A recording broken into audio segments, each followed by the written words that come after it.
Името ми е Јосиф Дамјанов и секој од вас кој што сака да постави прашање и да го одговараме, тоа прашање и да ги најдем одговорите на вашите дилеми, може да го направи користејќи го хаштагот AskJosif, користејќи ги моите лични профили на социјални медиуми, може да ме најдете како Коуч Јосиф, а истото може да го направите и на броевите на телевизија Телма. Следното прашање доаѓа од Гордана и прашува која храна најмногу придонесува за развој на добрите бактерии во дигестивниот систем.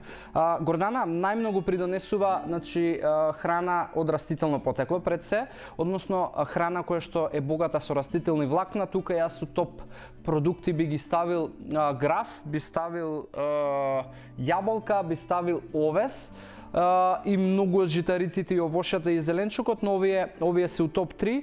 И исто така од млечните производи, јогурт, особено кефир.